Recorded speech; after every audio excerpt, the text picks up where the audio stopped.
I said earlier? What? There are challenges to technology. That's right. There are challenges to technology. Hello, everyone. Asha Kore Apnar Shabai Balo Achin. Welcome to the U.S. Embassy Dhaka's Facebook Live chat. We are going to be talking today from Votes to Verification, the Power of AI with Dr. Heather Ashby, who is a national security and foreign policy expert based in Washington, D.C. She's also a leading thinker in artificial intelligence for U.S. security. And we've been, actually, Dr. Ashby is here, has been in Dhaka for a speaker program, and we've been learning a lot from her. So Dr. Ashby, would you like to say a few words? Yes, I am so excited to be here, not only in Dhaka, but participating in this Facebook Live. And so I look forward to answering your questions that you submitted beforehand, as well as those that are being submitted over the course of this discussion. A range of topics that we could discuss include election integrity, information integrity, the role of AI, both positive and adverse uses during democratic processes such as elections, and ways to combat mis and disinformation that's circulating online. Thank you. Yes, so please send in your questions and comments. We have a producer standing by to keep an eye out for those questions, and she will share them with me, and I will pass them along to Heather. And speaking of which, so Heather referenced our Dr. Ashby. Which would you like me to say? Use Heather. Okay, finally. We're friends now. That's right. So I've been spending a lot of time with Dr. Ashby this week, and it's been great. I've been really learned a lot, and I'm just thankful that you were able to make it out here. So we did get a few questions in advance. I'm going to start with the first one from Emran Ahmed. What does democracy mean in the election process?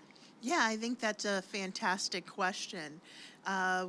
We often, over time, have associated elections only with democracies, and so you know you're a democracy because you're conducting an election. But even authoritarian systems have elections. What distinguishes an election under a democratic system is the fact that voters go hold their government accountable, that there's transparency to the election, that there's a whole of society approach from the voters, the public, the media, civil society groups, and government at multiple levels, at least in the U.S., state, federal, and local level, that are all committed to conducting a fair and free election, so providing truthful and accurate information, as well as making sure that voters feel that they can, when they cast a vote, that it's going to be counted and contribute to determining who's going to represent them, either at the presidential level or more for local office. Oh, good. Okay, thank you. So now we have another question. This one's on technology. From Kandukar Mahbub Alam Shohag. How can technology help ensure the integrity of elections in rural populations, like in Bangladesh? How can technology enhance democracy and help eradicate poverty? Yeah, I think that's an important question. And so I would focus on rural populations in the United States, mainly because I don't have much experience and knowledge within the Bangladeshi context. And so hopefully whatever I provide about the U.S. context could be useful or built upon for the person who asked the question to better understand how it could be applied within their local context. And I think for rural populations in the U.S., it could offer another tool, especially when leveraged by social media news influencers as well as news organizations. They could create AI avatars to help reach voters within rural areas, especially if there are challenges with having print publications reach them or there's limited internet access. So if they have access to at least TikTok or Twitter X or Facebook, even occasionally, because we have trouble in the U.S. with broadband access that spreads across the United States, that news organizations as well as influencers could leverage some of these tools to allow voters to engage with them, to ask questions about the platforms of political candidates, both on the local, state, and national level, as well as receive clear information about voting and election processes. And these are tools that also could be leveraged by local and state governments. I'm not aware too much of how within the United States, state and local governments may be leveraging AI, but they are also ensuring that there's truthful and factual information located on their websites to provide accurate information for voters, not only in rural areas, but suburban areas in the United States, as well as urban areas. And in terms of thinking about how AI could fight poverty, there are some examples of how technology is being leveraged, particularly in rural areas, to gather data about the environment where there is a strong agriculture farm culture in a particular region of the world, and using that data to help anticipate what are the best crops to plant during a given season for maximum growth, as well as what would be most vital within that given context as the seasons change with climate change, as well as other factors. So that is an example of leveraging AI data analytics to help combat poverty, especially for farmers in rural areas. Okay, thank you. I want to ask you a little bit more about your answer. You mentioned avatars. If someone doesn't have much access to broadband, how do they access the avatars? Is it easier on TikTok, for example? Or it could be just using an open source software program. It won't be the most advanced avatar. I used it when for one program called Canva that was easy to access and I wasn't paying tons of money for. And so they give you fake personas, so not real people who could serve as your avatar. You create a script for it, and it's not something that excuse me, that you need a really strong internet access, such as if you're downloading a video game or trying to stream a movie or download a movie. It all takes place online and doesn't require a lot of effort, either technological knowledge, because all you need to know is with the script, you select the type of individual you want to be your avatar, and then you deploy it however you want, and it repeats whatever you put in, as opposed to AI chatbot that may return an answer that you're not anticipating, or the company that created it is anticipated. Exactly. The avatar thing sounds like fun. Yes. So another point I wanted to make was you mentioned websites, and we were talking about one of those websites earlier. Where's a great place to get information on, voting integrity? You said there's a federal website? Yes, and so this agency within the U.S. government doesn't receive the attention that it deserves, but is one of the core, most vital resources to understanding the electoral process within the United States, and that's the U.S. Election Assistance Commission that was founded by Congress in the very early 2000s, and so they have multiple aspects of their responsibilities. One of their key responsibilities is testing and verifying and researching voting machines that are used in elections at the state and local level. So providing that verification in the United States, local government, so they know that the voting machines that they are using were very thoroughly researched and tested. The other is that they provide clear, accurate, factual information to the American public about the election process, provide links to state and local websites so voters can know how to vote, where to vote, and so they are such a critical resource for anyone looking for information about the U.S. electoral process. And what's the name of that website? EAC.gov. Oh, great. I think that leads us into our next question from Saeed. How can technology safeguard and strengthen democratic processes in Bangladesh? Yeah, I think it's hard for me to say what would strengthen democratic processes within Bangladesh, because I think it's up to the citizens of Bangladesh, civil society groups, government, a combination of all that, whoever Bangladeshi citizens think are most useful to help advance democratic processes within this country.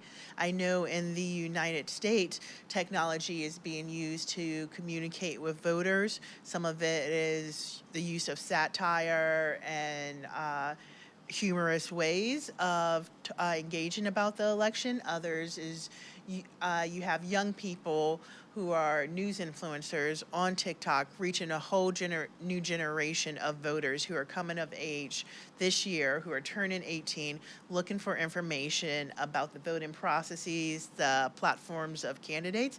And so they're turning to those news influencers to provide that information. And those individuals have provided factual and truthful information, so much so that campaigns and political candidates are engaging with them as another form of support for the way that they're reporting on the news. In addition to thinking about technology, it could also be used as a tool to combat disinformation. And so you could use artificial intelligence to gather large amounts of data about the posts that are circulated on social media and have it as another set of eyes to look for terms that you put into the system, into the software, to see what narratives are taking shape, what hate speech is circulating around, which accounts are doing it. Are there relationships between different accounts that are spreading disinformation? And so that enables people who are doing research into disinformation to see a broader picture as opposed to just relying on, hey, I see something funny on Twitter, X, Facebook, or another platform, and I don't know what to do. There are various groups out there, fact-checking organizations that you can engage with, you can contribute to, and point out what you're noticing, as well as seeing how you can contribute to the gathering of factual and truthful information and reporting disinformation. Great. Thanks, Heather. Can you actually give us the names of a couple of those fact-checking places? Yes. So within the United States, factcheck.org, Pointer, Payntr, I believe I'm spelling That's correct. Yes. that correctly, as well as NewsGuard are some of the most prominent fact-checking nonprofits within the United States. And so those could serve as a resource for the American public. You could also turn to national news.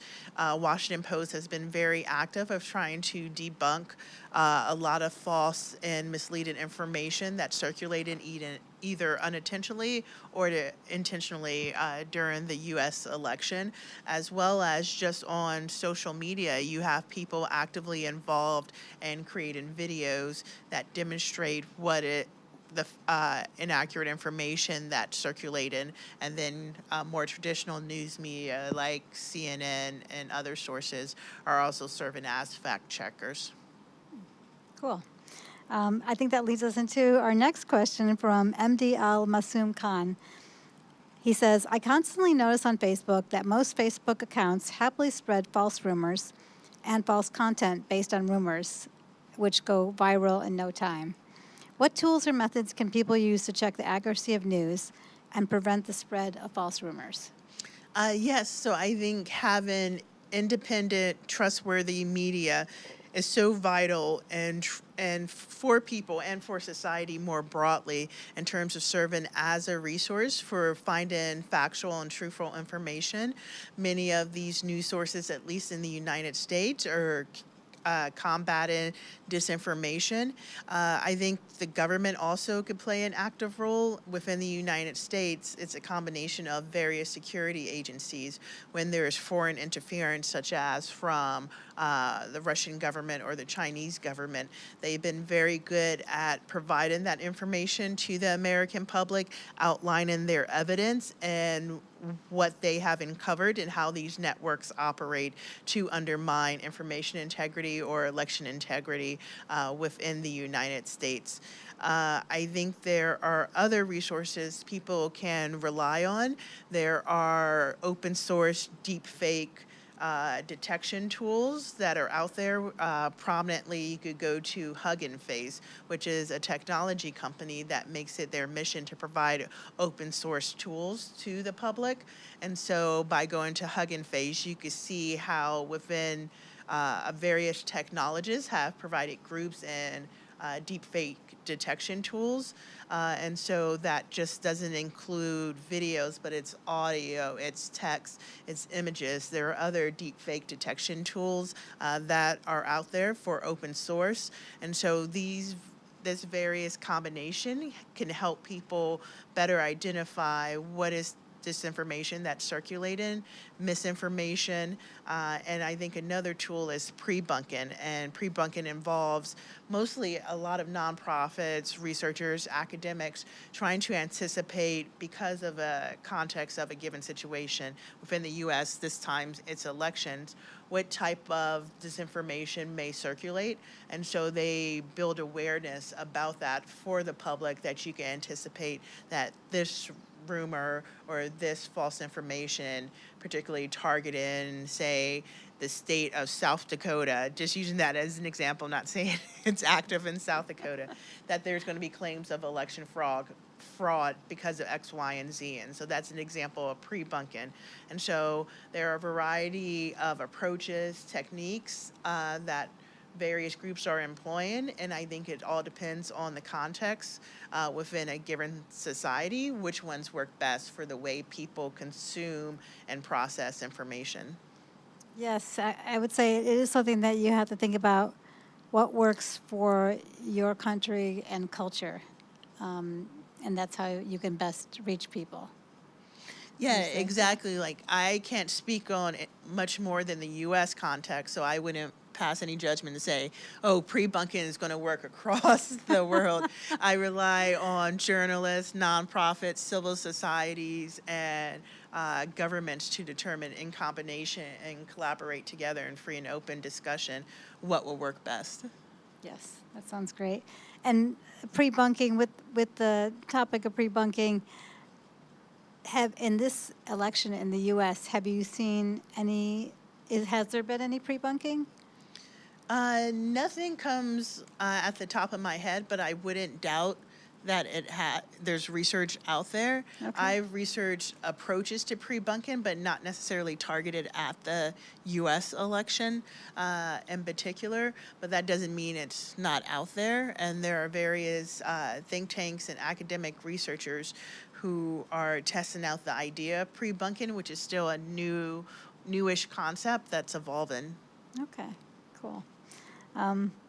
There's another topic that you've been talking about a lot about, which is election integrity. That was actually one of the reasons we brought you out here to Dhaka. So, what is election integrity? Yeah, I think that's an important question because people may be noticing that it's circulated more and more within society. And so election integrity sort of encapsulates the whole electoral process from before the election, during the election, and after election to ensure that a fair and free election is taking place, whether there's strong security around election infrastructure, testing and verifying the voting machines, as I noted earlier. Is there security at polling places so people don't feel that they're going to be intimidated or threatened for voting, even if the person doesn't know how they're voting? Are there going to be people at election or at the polling stations trying to push you to vote for a candidate? In the U.S., that type of campaigning stops at a certain point as people are in line or enter in polling places. It's transparency and accountability. How, at least in the United States example, how are state, local, and federal government working together to make sure that each vote is being counted? And if it's not being counted, what has been the issue? Is it because a person came to the voting station and left, and then they didn't cast a vote? So making sure that's documented and clear. In the United States, we start processing unofficial results, and local governments publish that on their websites so voters can see, the public, even people overseas can see how the votes are being counted over the as they're gathering more and more votes after the polling stations close. And so that's a transparent process. There's also accountability in how we count votes in the United States in terms of making sure that we're verifying the number of voters. As noted in the example earlier, if someone leaves but you have this number of votes, you're reconciling that information as well as conducting audits. And then there's another layer of certification at the state level, at least in presidential and vice presidential campaigns. It then goes to Congress for another level of certification.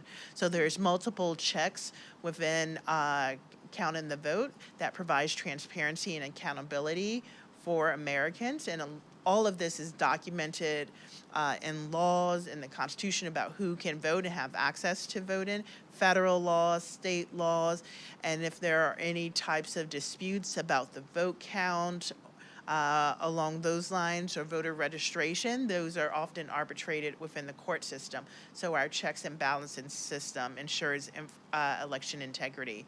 The other pillar of election integrity is the information environment.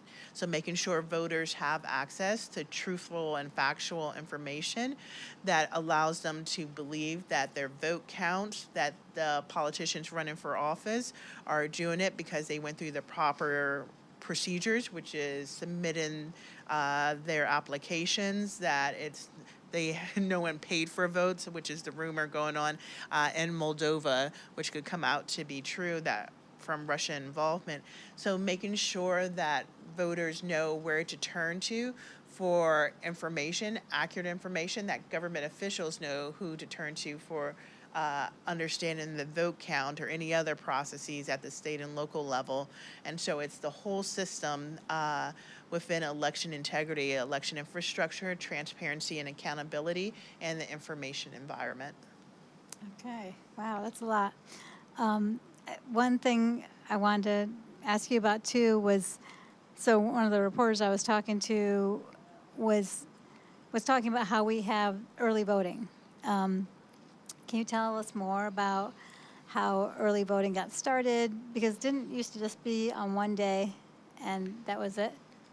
I'm not sure of the history of early voting. For as long as I can remember, early voting has been part of, at least throughout my lifetime, the voting process. And I know that during COVID, there was more attempts to make voting not just in person on election day available to Americans. And so you had people voting by mail as well as early voting. And early voting involves, in the length of time that early voting takes place varies by each state within the United States, is that polling locations are open for a certain amount of time to allow people to go and vote in person before Election Day. And so that's another way that Americans vote. Early voting, mail-in ballots, as well as voting on Election Day, which is a week from today, November 5th. Yes, just one more week. Yeah. So, yeah, and the great thing about early voting and even mail-in voting is that it offers accessibility, so that if someone can't get to a polling place, they can still cast their ballot and be counted. So let's look at some of the other questions we have here. Well, one is, since I was speaking about journalists, how can journalists use technology to protect themselves and their sources in politically sensitive environments? Yeah, I think that's a great question. One immediate thing comes to mind is two-factor authentication. So in the communication you're having, at least over email in a politically sensitive environment, make sure that you just don't have one form of login into your system, and that includes social media accounts. Also look for using encrypted messaging apps. That Signal, WhatsApp has encryption, which makes it also hard to uncover disinformation on WhatsApp because people are communicating individually or in closed groups. And so those are two methods to think about. The other is what information are you putting in email? Are you putting identifying factors? Is there a way that you could communicate with the person information in a way that they're not providing too many biographical details.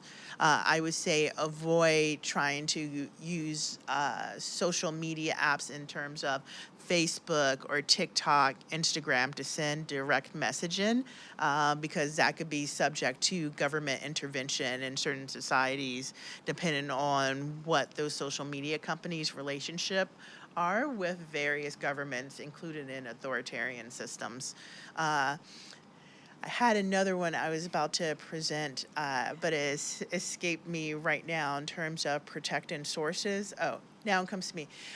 So you could also turn to Microsoft and Google, which trains you on how to use their technology if you're using a Google suite of products. So Gmail, Google Drive, which includes Google Sheets, Google's version of Word, as well as Microsoft 365 products.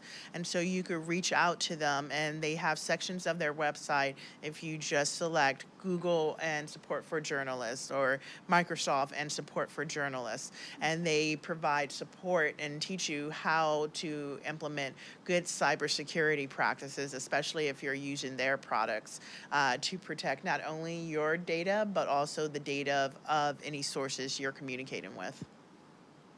Okay, wow. Okay, thank you. That was a really great answer. So we have a few more questions. How does disinformation impact the democratic process in developing countries? Do you feel like you can answer that one? Yeah, Okay. I think disinformation is a threat to all countries, and it's broadly thinking about what is the level of information integrity. And so the UN released a report on information integrity, as well as the current US administration under Joe Biden. And these provide helpful frameworks in thinking about information integrity, because when thinking about disinformation, it's broadly what is the level of media and digital literacy within a society? What are any type of social divisions that make disinformation so strong, and pushing divisiveness among various groups? And so I think when trying to combat disinformation, especially in countries that may not be the United States or Western Europe, is frequently engaging with technology companies to bring awareness to the hate speech, inaccurate information that's circulating on the platforms, and it's working collaboratively within a society.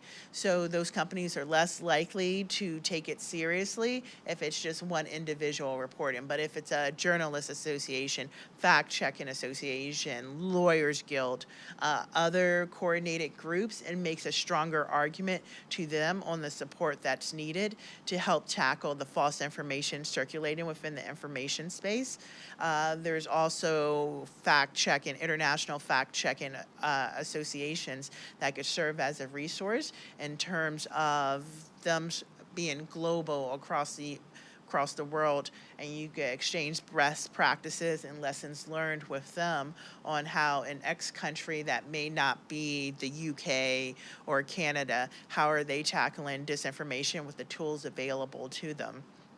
And so there's also the Content Authenticity Initiative that looks at the provenance of data or images, text, video to help you label it. So as a journalist, if you're creating products and you want to make sure, or I guess it's hard to make sure that completely that no one's going to manipulate it, but at least you can help track it. If there is manipulation, you could look at the origin source behind the metadata. And so stuff along those lines, you could join that organization. I've done it just as an individual, even though that contradicts to say don't do it as an individual. But in this situation, you just sign up, they provide information about their activities, but you could be as actively involved as you can, especially within an organizational framework, civil society group, non-government organization. That could be so useful. And as noted previously, connecting with, in particular, Microsoft and Google and tapping into the resources that they're providing for journalists nonprofits and fact checkers to help strengthen their capabilities. And since those companies have offices spread throughout the world, you can consider getting in contact with them and having a conversation about the tools available and how to make the best use of them. Great. So it sounds like really just banding together is like one way of approaching these companies. Yes, I concerned think citizens. so. And I know, and I'm not trying to denigrate government associations, but we really need to consider the fight for democracy as collaborations of civil society groups across the world. And that doesn't have to necessarily take place through the UN. We could form our own international associations of people committed to democratic principles. And the more numbers you have together, the greater that pressure exerted on these companies will be. Okay, sounds good. And just speaking of citizens, how can citizens differentiate between genuine and fake news during elections? And I guess a side question is there a quick and easy way to do that? I wish there was. And if I had that solution, I would be selling it to people who have the money to pay for it and then providing it open source to those who do not. I think the challenge is that information integrity, election integrity is not a one-person issue, though I understand that individuals want to know that when they're sitting at home, have the TV on, and just scrolling through social media and they see something suspicious, what can they do about it, or how can they verify that it's authentic? And so I would say one of the immediate solutions is using open source available fact-checking tools as well as deep fake detection tools, depending on the nature of the content that you're looking at. It's also communicating with your media and media sources that you trust to see whether they're covering the issue or bringing it to light. At least within the United States, you have many journalists who are active on social media, and so you could just message them, do Twitter, X, LinkedIn, or other social media platforms. Some of them have their information available. Hey, if you want to provide tips, message us through this way. Here's my email. So depending on the country that someone's in, that could be a resource that it's not just on you. You could also help amplify inaccurate information that you're seeing or believe that you're seeing to journalists, and based on journalistic practices, particularly the emphasis on fact checking, verification of sources, building up evidence, then they have the techniques that maybe the average person hasn't learned in school, because that's the special skill of journalists and media, is because they have trained in that area. So that's another approach. The other is go to government sources. At least in the United States, there are numerous government sources that provide information about the elections that can help you learn more about the electoral process, and they break it down and provide links to each state, which varies within the United States. And so you could compare whatever you're seeing on social media to a reputable source, which is the government that is basing this on federal law, state law, and other procedures and processes. Yes, that is really great information, and thank you so much.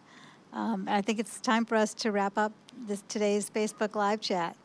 So we just want to thank everyone for joining us, and we hope if you had any questions or sent them in at the last minute that we can get back to you on those. But thank you again to Dr. Heather Ashby for joining us, and thank you for joining us in Dhaka, flying all the way out here, and, you know, informing our journalists and other audiences about election integrity, the power of AI, and ways we can create more fair and free elections. All right, thank you for having me. This was wonderful, answering such great and intelligent questions, and I hope in the future we can all collaborate together to strengthen democratic principles, values, and processes. Okay, thank you. Bye, everyone.